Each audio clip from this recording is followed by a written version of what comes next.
Et nous sommes live. Bonjour à toutes et tous. Salut Niaillé. Bonjour Pierre, j'espère que tu vas bien.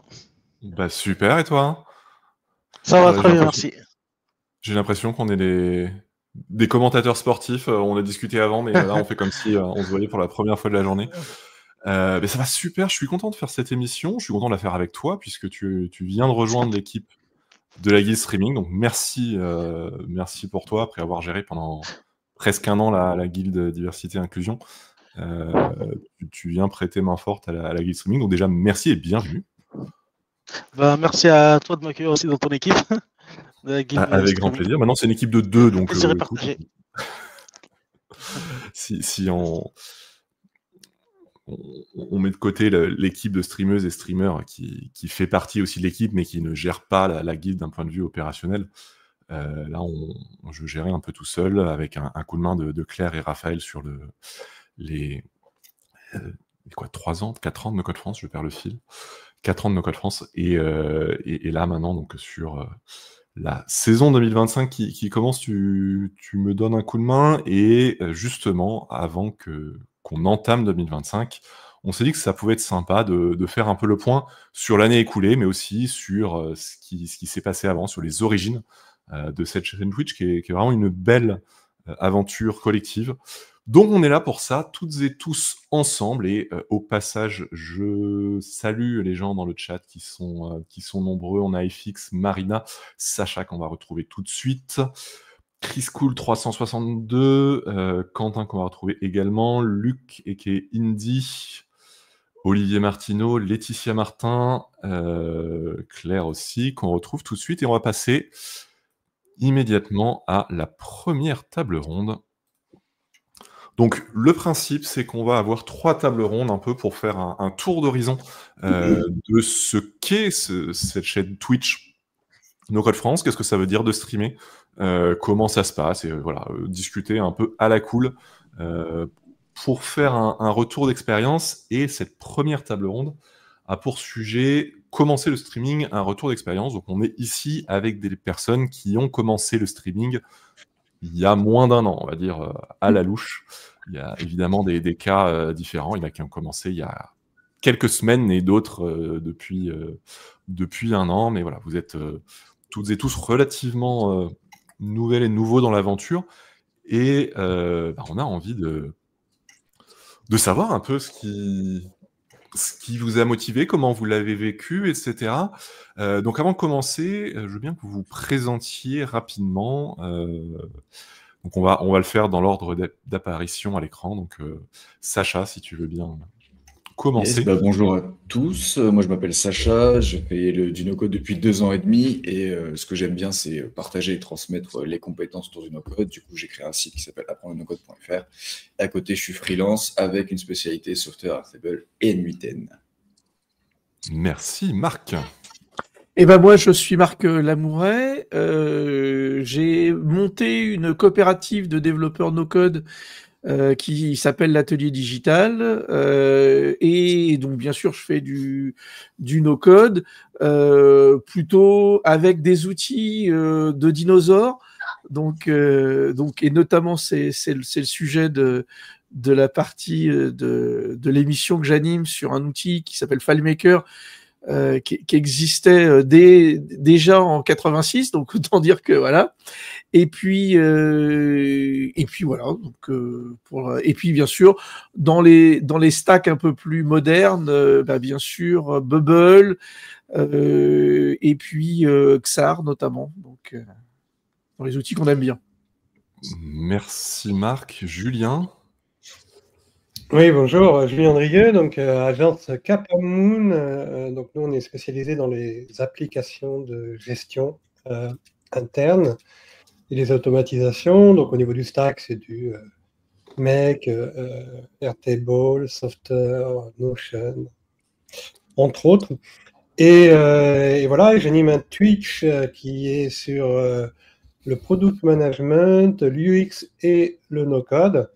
Donc, pour parler un peu de ces disciplines qui sont nécessaires aussi aux freelance, que la technique, les outils, très important, mais aussi il faut savoir gérer un projet, comprendre les besoins, etc., etc. Donc voilà. Merci, Quentin.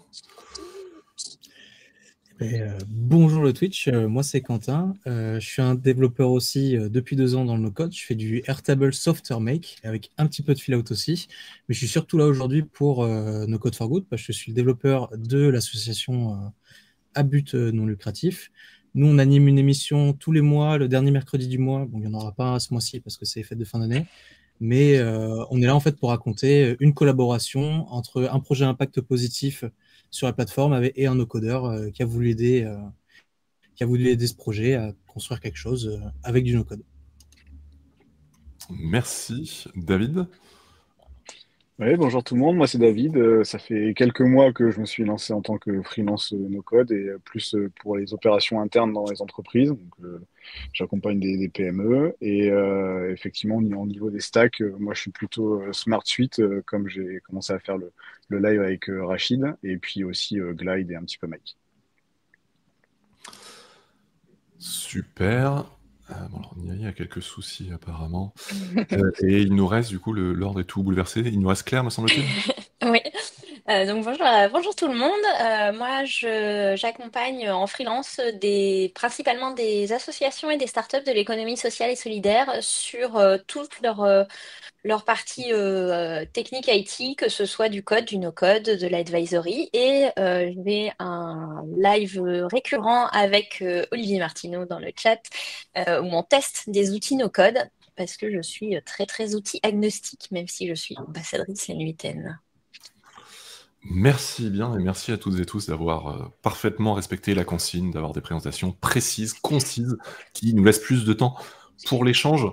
Alors là, on est là pour parler de vos débuts sur Twitch, sur ce Twitch No Code France. D'ailleurs, est-ce que certains parmi vous avaient déjà streamé avant de se lancer, avaient déjà fait du Twitch sur du No Code ou autre avant de débuter sur la chaîne No Code France? Donc Sacha, je vois que tu hoches la tête. Ouais. Moi, j'avais fait du Teamfight Tactics à l'époque et du design de Figma quand j'ai commencé à faire du web design. Donc, je prenais des sites internet et je les refaisais. Généralement, c'était plus sur des jeux vidéo, des films, des trucs comme ça. Ok, donc tu étais déjà un streamer expérimenté quand tu nous as rejoints. Je dis pas ça, mais ça fait 10 ans que je regarde Twitch depuis. Expérimenté dans le sens où tu avais déjà une expérience, au moins. Oui. Ça marche. Et est-ce que toutes et tous vous regardez Twitch? Est-ce que vous êtes aussi spectateurs, spectatrices de Twitch en général, du Twitch No Code France avant de vous lancer ou pas particulièrement? Vous avez vraiment un peu découvert le médium en commençant? Non, moi personnellement, Vas-y, Quentin. Vas-y. Moi personnellement, j'ai commencé Twitch en regardant beaucoup de jeux vidéo. C'était ma grande passion et je regardais tout ce qui sortait, tous les streamers qui arrivaient. Et j'ai découvert aussi cette partie de Twitch avec No Code France du stream où c'était pas que du divertissement, mais on parlait de sujets bien spécifiques. On apprenait des cas pratiques sur le no code. On parlait professionnalisation. Il y a plein d'histoires qui peuvent se raconter. Je trouve ça très cool de pouvoir mettre en avant l'activité de l'association et des personnes qui participent à cette association par le médium de Twitch, parce que c'est un médium qui est assez jeune quand même. C'est pas la télé, c'est pas YouTube, mais avec ce que tu nous as appris à faire, au final, c'est plutôt facile de lancer une émission et de parler d'un peu ce qu'on veut pendant 1 heure, 2 heures. Sur le sujet.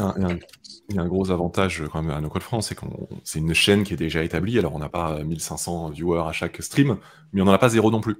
Donc quand on commence, on sait qu'on a quand même des gens qui seront là. On a une Xavier. Culture, une ambiance qui existe déjà et plutôt bienveillante. Donc c'est vrai que ça aide aussi à franchir le pas. Il y a d'autres personnes qui étaient un peu familiers de Twitch avant de se lancer ou... Non, justement, moi, c'était effectivement une nouveauté, en tout cas de streamer, et l'approche du stream est quand même très particulière parce que tu es à la fois au four et au moulin, c'est-à-dire que tu as ton fil conducteur de ce que tu dois essayer de caser pour intéresser un maximum de gens, en tout cas de ce que tu as préparé, et puis tu as aussi les interactions avec le public. Toi, je sais que par exemple, ma première émission, j'ai mis du temps à dire bon, on va attendre du monde. Et du coup, il y avait un gros flottement au début. Et maintenant, j'ai switché. Comme à chaque fois, j'ai un invité qui vient en deuxième partie d'émission, j'en profite dans les 5 premières minutes pour présenter mon invité qui sera en deuxième partie. Comme ça, on lance tranquillement, on réexplique le pourquoi de l'émission, j'accueille mon invité et ça permet de fluidifier. Mais c'est vrai qu'au début, c'est un peu le saut dans l'inconnu en disant « Ouh là là !» C'est un peu rock'n'roll. On s'en fait une montagne et c'est vrai qu'en général, plus ça va et plus on est un peu détente et en fait, on se rend compte que ce qui compte, c'est pas uniquement le contenu qu'on a préparé, d'avoir un truc timé, etc. C'est aussi juste être là, échanger avec les gens et c'est vrai que il y a Julien dans le chat et qui nous rejoindra pour la 3e table ronde avec qui on fait une émission depuis bientôt 3 ans. Avant, c'était des sujets très précis dont on parlait du début à la fin. Là, maintenant, en début d'émission, on a toujours 10-15 minutes on discute de l'actu, de la vie, des nouvelles, etc. Et en fait, c'est aussi ça, l'esprit, c'est qu'on n'est pas non plus là pour voir une vidéo où chaque seconde compte. C'est... Julien dit maintenant, on s'en balèque. On peut le dire comme ça, effectivement, ou on peut dire qu'on a compris qu'il n'y avait pas que le contenu utile ou utilitariste, on va dire, qui servait. C'est aussi un moment d'échange dans la communauté. Il y a beaucoup de gens dans cette communauté qui sont un peu répartis partout dans la francophonie et c'est un moment de sociabilisation aussi, pas uniquement d'information. Donc, je précise qu'on est toujours ouvert à de nouvelles émissions. Il y a dans le bento No Code France, que je vais remettre d'ailleurs dans le chat, il y a le lien avec le formulaire pour proposer une nouvelle émission si vous voulez. Donc on voit en fait la majorité des personnes qui démarrent le streaming sur le Twitch n'en avaient pas fait avant et ne connaissaient pas plus que ça. Donc c'est absolument pas un prérequis. Il n'y a pas non plus besoin d'être extraverti ou quoi que ce soit. Il y a une grande part d'introvertis parmi les streameuses et streamers, moi le premier. Et concrètement, qu'est-ce qui vous a décidé à vous lancer? On va commencer par un des plus récents, David, qui a commencé en cours de route sur SmartSuite. Donc Rachid avait commencé l'émission de son côté, et puis tu l'as rejoint. Comment ça s'est fait? Ouais, vous m'entendez? Ouais, c'est bon.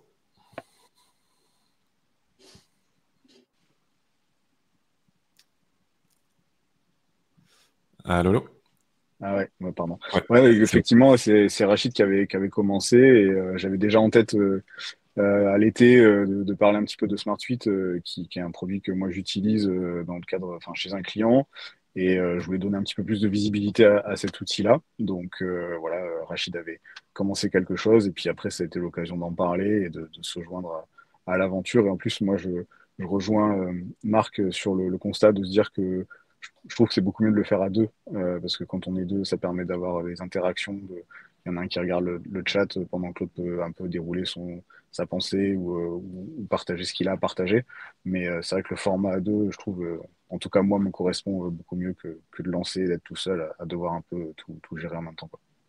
Ah, c'est sûr que c'est un filet de sécurité et ça rassure. D'ailleurs, sur cette animation à deux, Claire, tu peux peut-être nous en dire un peu plus, parce que avec Olivier, vous avez une émission depuis à peu près 1 an, No Code Crash Test, et je crois que vous vous connaissiez pas plus que ça quand vous avez démarré. Je crois qu'on peut même dire qu'on ne se connaissait pas du tout. En fait, on a tous les deux proposé une émission similaire et du coup, on a décidé de la faire ensemble. Et effectivement, je rejoins ce que disait David. L'idée, c'était aussi moi, enfin, j'avais jamais fait ça avant et du coup, j'avais un peu d'appréhension. Et le fait de pouvoir le faire avec Olivier, c'était super sympa pour démarrer aussi, pour pouvoir gérer ça et pour pouvoir se reposer l'un sur l'autre sur nos zones de force. Et d'ailleurs, ça peut être une manière aussi de démarrer, soit d'aller voir une personne qui a déjà une émission, soit en disant, moi, ça m'intéresse, est-ce que je peux contribuer d'une manière ou d'une autre, ou en rejoignant la guilde streaming, dans le canal, il y a tous les projets de nouvelles émissions qui passent. Jusque-là, je ne sais même pas si on en a déjà refusé, je crois pas. À partir du moment où ça parle de nos codes, on prend, il faut juste être adhérente ou adhérent de l'association et on veut quelque chose de large, de varié, d'inclusif, donc on n'est pas là pour refuser des émissions, mais si vous voyez une émission qui vous intéresse et vous dites, bah, cette émission n'existe pas encore, mais j'ai envie d'y contribuer, rien ne vous empêche d'aller voir la personne qui a proposé le projet et de dire, bah, est-ce que ça te dit que je t'aide là-dessus? Sachez juste, dans les deux cas, que ce soit une émission existante ou pas, que la personne que vous avez sollicitée n'a aucune obligation de dire oui. Je sais pas, si vous allez voir Claire et Olivier en disant « Ah, il est super votre format, je veux bien animer ça avec vous », ils disent « Bah, en fait, on est deux, on a une bonne alchimie, ça marche bien comme ça, je sais pas trop si on a envie de changer le format ». Ils ont totalement droit, c'est totalement recevable, et on passe à la suite. Il n'y a rien de personnel, mais ça peut être une manière de vous engager, parce que, à l'inverse, il y a des personnes qui pourraient être contentes et voire soulagées d'avoir des propositions comme ça, parce qu'il y a, dans toute l'histoire de Twitch, il y a un certain nombre d'émissions qui ont fini par s'arrêter, parce que les personnes n'avaient plus le temps, n'avaient plus l'envie, trouvaient plus les sujets, etc. Et des fois, avoir une personne qui se propose comme ça peut justement permettre de se renouveler un peu. Voilà, Julien dit par exemple que le live Airtable Arena dont je parlais tout à l'heure, il est ouvert en fait à toutes les personnes qui font du Airtable ou des ops et qui veulent participer avec nous. La plupart du temps, c'est Julien, Élise et moi, mais on a régulièrement d'autres personnes qui vont se greffer au groupe. Juste un point, il y a des gens qui ont remarqué l'absence de Xavier. Comment ne pas remarquer l'absence de Xavier? Il s'excuse, il ne peut malheureusement pas être là aujourd'hui. Voilà, je n'envisageais pas de faire cette émission sans lui, et malheureusement, c'est comme ça que ça s'est passé quand même. Voilà, on était un peu pris par le temps, donc il n'y a pas trop d'autres créneaux disponibles. Donc je vous propose 1 minute de silence pour cette absence. Il fera un live impromptu ce soir pour rattraper. Voilà, donc j'ajouterai la minute de silence au montage sur YouTube. Là, on est en live, on a autre chose à faire. En plus sérieusement, c'est vrai que c'est dommage de ne pas avoir tout le monde, et même là, on n'a pas toutes les personnes qui ont contribué, et même qui contribuent aujourd'hui à animer ce Twitch, mais en fait, il y a beaucoup de gens, et bon, il y a des personnes qui ne pouvaient pas être parmi nous, malheureusement. Est-ce que, parmi les personnes que je n'ai pas interrogées, Sacha, Quentin, Marc, Julien, il y en a un de vous qui a un point particulier à partager sur le déclic qui fait que vous avez voulu vous lancer? Est-ce qu'il y a un événement particulier, un moment où vous avez dit « Ok, là c'est bon, je me sens prêt », ou j'ai un sujet, j'ai un format, j'ai la confiance? Je pense qu'il faut au départ déjà avoir envie de transmettre. Sacha l'a dit tout à l'heure en disant déjà, tu as une impulsion personnelle de départ qui dit ok, j'ai un peu d'expérience, et c'est intéressant parce qu'il y a aussi des gens qui ont très peu d'expérience et qui justement viennent, comme on le fait aujourd'hui, donner leur feedback, de dire ok, je commence dans le no-code, j'y vais avec des pincettes, et c'est toujours très intéressant aussi de voir un peu les cheminements par lesquels on passe. Mais voilà, je pense que la première pulsion à avoir, c'est de dire j'ai envie de partager, j'ai envie de transmettre.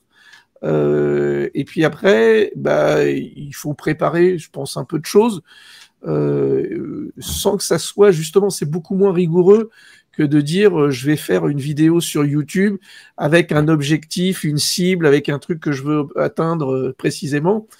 Et ça, c'est le côté un peu, on va dire, familial, ou un peu le côté proche qu'offre Twitch, et je trouve que c'est un format assez sympa. Après voilà 2-3 mois de test, je trouve que c'est un format assez sympa parce que il y a moins de pression, je trouve. Voilà. Moi, j'ai un peu contre-argument sur ça. C'est que j'ai commencé où je savais pas trop ce que je voulais dire, mais vu que No Code for Good, en fait, on avait déjà des émissions Twitch avant, on les a mis sur pause, et avec la nouvelle équipe, on s'est dit vas-y, on va les relancer. J'avais pas grand chose à dire, mais Angeline, elle voulait faire partie de l'animation, elle voulait faire l'animation. Angeline qui anime principalement l'émission. Mais je me suis dit, je me prends en jeu, Twitch, ça m'intéresse. J'ai pas forcément des choses à dire, mais peut-être que je peux aider au niveau de juste être derrière sur StreamYard à faire la régie pour que mon co-animateur il puisse 100% se concentrer sur parler avec un invité, raconter quelque chose ou juste peut-être développer. Et c'est aussi dire qu'il y a des profils qui n'auront peut-être pas des choses à dire, mais qui se disent j'ai envie d'essayer Twitch, j'ai envie de voir comment ça fonctionne. Peut-être j'irai derrière pendant que quelqu'un s'épanouit sur Twitch. Je vais lui envoyer un message. Je lui dis si tu veux, je peux t'aider à gérer derrière. Je m'occupe des écrans si tu as des choses à gérer. Et ça fait une petite collaboration, voir au fur et à mesure faire des apparitions et commencer sans forcément vouloir parler directement sur Twitch. Ouais, dans mon cas, donc moi je faisais pas de Twitch, rien avant, quand j'avais fait un petit peu de YouTube, mais voilà. Donc ça envoyait un peu les Twitch No Code France au début. Puis après, il y a eu ta proposition d'ouverture, non, pour les gens de faire des Twitch. Donc là, j'ai dit bingo. Après, moi, ça a été pas mal sur la thématique, parce que je voyais que les gens parlaient un peu de product management, mais c'était toujours un sujet périphérique.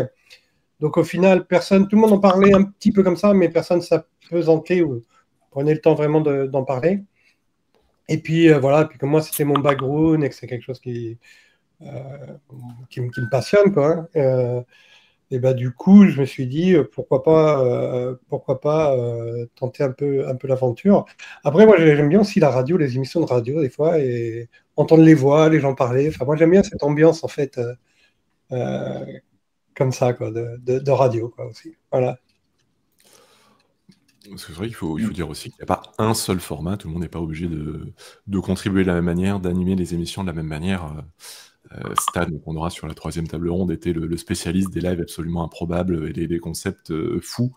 C'est tout à fait possible de faire ça. Là, Quentin, tu le disais, il n'y a pas besoin d'être tout seul face caméra, on peut aussi être plus dans les coulisses. Tu interviens quand même dans tous les lives, mais pas tout au long de l'émission. Enfin, il y a beaucoup de formats à tester. Est-ce qu'il y a quelque chose qui vous a particulièrement surpris éventuellement quand vous avez commencé le stream sur No Code France ou... La communauté. J'aime bien l'intro, là. L'intro, elle est cool. Voilà. Non, mais comme tu disais au tout début, Pierre, le fait qu'il y ait déjà des gens, quand tu te connectes, qui puissent échanger et que tu commences à échanger, c'est déjà un peu plus simple de te mettre dans le bain quand tu n'as jamais fait de streaming ou quoi que ce soit. Parce que moi, après, quand je me suis remis dans le stream avant de rejoindre No Code France, j'ai fait ça pendant une semaine. Je peux te dire, les 2-3 premiers jours, tu parles vraiment tout seul. Après, tu as une personne qui arrive, 2 personnes, après, tu as des habitués, et tu commences un peu petit à petit à échanger. Moi, ça fait 10 ans que je regarde les gros streamers. À un moment donné, en fait, il y a toujours quelque chose à dire. Vu qu'il y a 1000, 2000, 3000, 10 000 personnes, tu es sûr que tu as toujours du contenu, tu vois. Donc, en plus petit comité, quand tu démarres, c'est plus simple d'avoir au moins un point d'appui ou quelqu'un que tu connais, quelqu'un qui te pose les questions, etc. Donc, ça, c'est plutôt cool que de faire dans son coin et de lancer sa chaîne et que ça prenne beaucoup, beaucoup plus de temps à faire, quoi. Donc il y a toute une partie de la logistique, avec déjà l'audience, une partie de la communication, tout la mise en ligne des replays, etc., qui est gérée côté No Code France. Donc c'est vrai que ça, tu faisais la comparaison avec YouTube, Marc, tout à l'heure. Finalement, faire une émission par mois sur Twitch, ça prend moins de temps que de faire des vidéos régulièrement pour YouTube. Parce que il faut écrire plus précisément, il faut potentiellement faire plusieurs prises, il faut faire du montage, etc. Sur Twitch, c'est un peu plus, voilà, c'est comme ça vient et on prend plus le temps. Après, il y a des gens qui préfèrent le format plus court de YouTube, plutôt le format Twitch. Il n'y a pas un format de toute façon qui plaira à tout le monde, mais c'est aussi un terrain intéressant pour expérimenter justement, parce que pour tout nouveau format, il y aura forcément un public. Alors, dans mon cas, ça prend quand même un peu de temps, hein, parce que si tu veux, moi j'ai des invités, j'essaie de choisir un peu un sujet, quoi, un angle, quoi, sur les sujets dont j'ai parlé. Et c'est vrai qu'il faut quand même déjà trouver des gens qui sont prêts à intervenir, qui sont disponibles, qui ont envie d'intervenir, dans mon format à moi, hein. Et donc tout ça, quand même, ça prend du temps, faire un agenda, parce que les gens aiment bien savoir de quoi on va parler un petit peu en avant. Je pense que ça les aide aussi à préparer un peu les choses, quoi. Donc c'est quand même, moi je trouve que c'est quand même un investissement, quoi. C'est pas neutre, hein. Non. D'ailleurs, j'estime le temps à passer hors caméra à entre 1 et 4 heures pour 1 heure d'émission. Ça va dépendre beaucoup du format d'émission, etc. Mais entre eux, effectivement, trouver les sujets, bosser un peu le contenu, trouver les invités, communiquer, préparer le replay, etc. Enfin, la description. Enfin, il y a quand même un peu de boulot à côté. Ou est-ce que vous vous retrouvez un peu dans cette estimation, ou est-ce que vous avez des cas un peu différents? Ouais, moi je suis assez d'accord. C'est effectivement 4 heures, c'est en moyenne, ouais, c'est avant de préparer pour bien voir les sujets. Comme Julien, j'ai aussi des invités, donc il faut aller les chercher, il faut les identifier, il faut valider le planning, il faut des fois aussi les rassurer, de dire voilà, la prise de parole, je vais te montrer l'environnement de StreamYard, donc on fait un petit quart d'heure, 20 minutes de présentation, donc tout de suite ça va vite, quoi. Mais derrière, en plus, on en garde une trace. Et ce qui est aussi rassurant, c'est qu'il y a quand même beaucoup à No Code France de personnes qui voient les replays. Il y a quand même et il y a quand même une belle audience sur les replays. Et ça fait aussi plaisir parce que même si là on est une quinzaine, vingtaine là-dessus. On sait que à la fin, on va dépasser, avoir centaines de vues, et ça, c'est bien, quoi. Moi, c'est plutôt 4 heures de prépa. Je pense à 4 heures parce que aussi, les gens, on ne peut pas les faire venir comme ça sans avoir parlé un petit peu avec eux avant. Donc souvent, j'ai 30 minutes, on apprend, on fait un peu connaissance, on parle un peu de l'agenda, de quoi on va parler, etc., etc. Donc voilà, tu multiplies ça par 3 invités, 4 invités, préparer l'agenda, après récupérer la vidéo, la publier sur YouTube, mettre un résumé, tout ça, etc. Donc moi je dirais plus 4 heures sans problème 4 heures, on va dire, pour 1 heure de diffusion que. Ouais. La gestion des invités est quelque chose qui prend beaucoup de temps et qu'on peut avoir tendance à sous-estimer quand on ne l'a pas encore fait. Là, par exemple, pour préparer cette émission-là, c'est peut-être 1 heure de communication en amont, peut-être un poil plus, 1 heure et demie de gestion des invités, coordination avec Niaillé, etc. Et 20 minutes de préparation du contenu, en fait. Là, donc, pour cette émission-là, le contenu, ça va. Je me suis posé 20 minutes sur quelles questions j'ai envie de poser. Et je sais que le reste, ça va venir dans la discussion.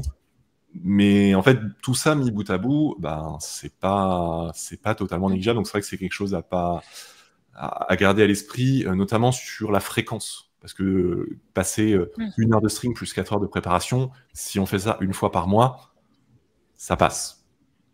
Pour la plupart des gens. Mais les gens qui sont très ambitieux et qui disent je vais le faire toutes les 2 semaines, voire toutes les semaines pour démarrer, ne s'imaginent pas forcément dans quoi ils s'engagent. Donc ma reco, ce serait plutôt commencer 1 fois par mois. Et si vraiment vous vous dites j'ai envie de passer à la vitesse supérieure, vous accélérez, vous augmentez la fréquence. Mais le faire un peu trop souvent, c'est le meilleur moyen aussi pour se cramer, en fait, pour se rendre compte que ça prend trop de temps, et puis on est un peu bloqué dans cette fréquence qui peut être un peu élevée. D'ailleurs, Niaillé, toi, est-ce que tu as un retour là-dessus? C'est ce qui t'est arrivé, toi, finalement, avec ton émission. Tu étais parti sur une fréquence hebdomadaire, et en fait, assez rapidement, tu t'es retrouvé à plus trop pouvoir assurer parce que c'est beaucoup de boulot, quoi. Oui, effectivement, moi je me suis retrouvé très vite dépassé par l'atelier hebdomadaire. Donc, en plus, tu me l'avais dit, hein, tu m'as dit vaut mieux faire 1 fois toutes les semaines ou même 1 fois tous les mois, et puis accélérer le rythme au besoin.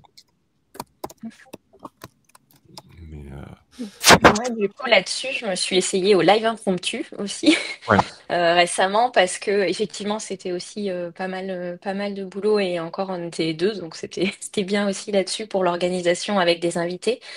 Mais finalement, c'était aussi très sympathique de le faire comme ça, un peu en impromptu, et de partager simplement parce que j'avais besoin de faire quelque chose pour le boulot, et du coup, le fait de le partager avec la communauté, d'avoir le reste, le chat avec moi aussi pour le faire, c'était très sympa. Et ça permet aussi de changer, de se décharger un peu d'une partie de l'organisation qui, du coup, fait qu'on a un peu tendance à repousser la prochaine émission. Le stream impromptu, ça peut être de l'impromptu de tiens, je vais streamer dans 5 minutes ou tiens, ça fait longtemps que je n'ai pas fait une émission, j'en ferai bien une dans 2 semaines. Mais c'est quelque chose qui est tout à fait possible. Donc c'est réservé aux personnes qui sont déjà streameuses et streamers. Sinon, faut quand même passer par le formulaire pour proposer l'émission, etc. Mais pour les personnes qui streament déjà, c'est tout à fait possible de streamer à partir du moment où on réserve le créneau dans l'agenda, on prévient les autres, etc. pour pas avoir des émissions qui se télescopent. Ça nous est déjà arrivé. En émission ponctuelle. Voilà, mais c'est tout à fait possible de se dire... D'ailleurs, moi, c'est surtout comme ça que je stream aujourd'hui. J'ai plus d'émissions régulières, mais de temps en temps, je fais une émission sur les bonnes pratiques Bubble et puis un podcast No Code Talks. Et en fait, c'est le format qui me convient bien.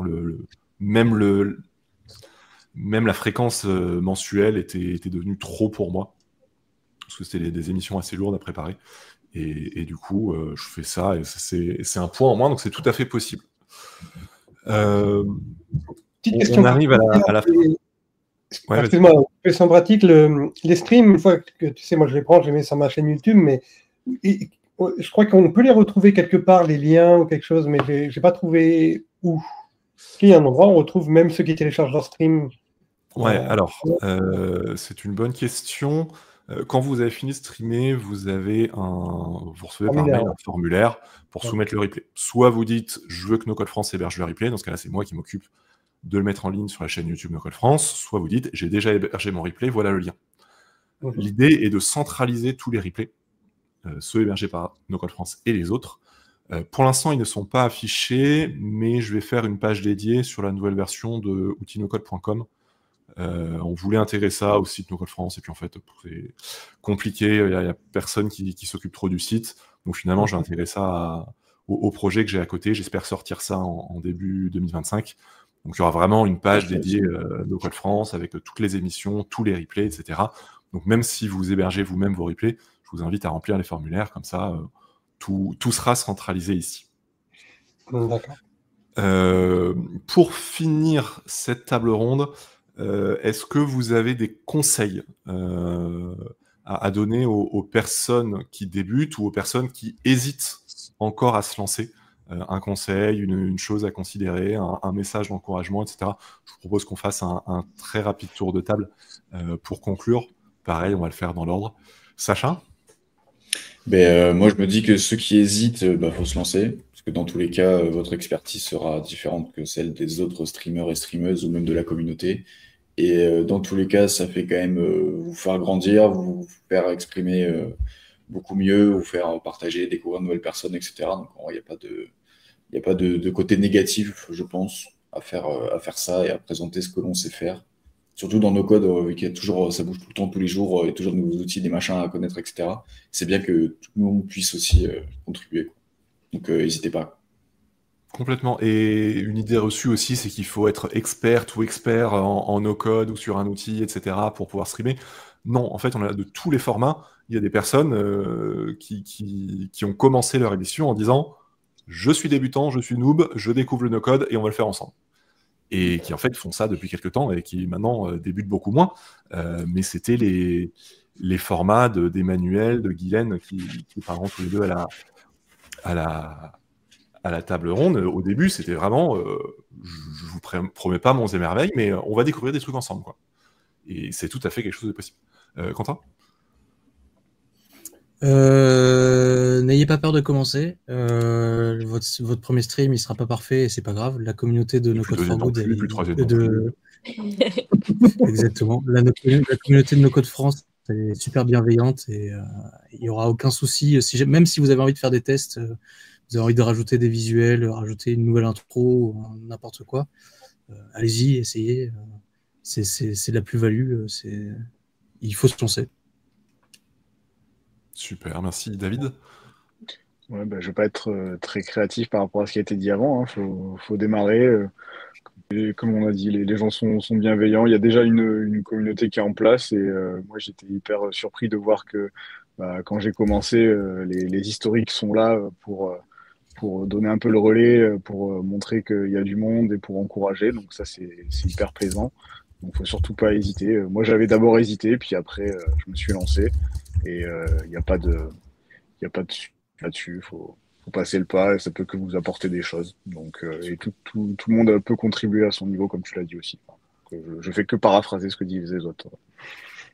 Aucun souci, ça montre au moins qu'il y a une tendance qui se dessine clairement. N'hésitez pas dans le chat à partager vos coups de cœur, vos émissions préférées, comme l'a fait Xavier. C'est vrai que c'est sympa de découvrir aussi les émissions, ce qui se passe, ce qui plaît, etc. Marc? Alors, moi, quand il y a un doute, il n'y a pas de doute. C'est-à-dire que, bah, voilà, si on se pose la question, c'est que déjà, on a un intérêt, on a envie d'y aller, donc il faut y aller. Et puis, je dirais, en termes de conseils, bah, il ne faut pas se fixer sur est-ce que je dois lire en même temps les messages, les échanges. Il faut de temps en temps, voilà, on peut switcher et rester aussi focus pour essayer d'apporter quand même un peu de contenu, un peu de plus-value à partager. Et donc, voilà, c'est sûr qu'un format où on est deux, bah, comme on l'a dit, ça facilite les échanges, l'organisation devient plus fluide. Mais si on est tout seul, ça le fait aussi. Et c'est pas grave si on a vu passer un message, une petite anecdote ou un élément. Bah, quand on le revoit au-dessus, on se dit ah tiens j'ai vu passer ça. Tiens d'ailleurs je vais y répondre, même si ça fait 3 minutes qu'on a abordé le sujet. Il y a quand même une souplesse du format et ça c'est aussi le côté sympa. Voilà. Merci Marc. Julien, ton conseil, ton retour? Ouais, moi je dirais que peut-être le moteur, c'est quand même la passion, quoi, l'envie de partager, l'envie de discuter de quelque chose qui tient à cœur. Après, bah, on rencontre beaucoup de personnes super intéressantes, c'est toujours des échanges riches. C'est l'occasion d'ouvrir son cercle hein, de connaissances quoi, dans le no-code.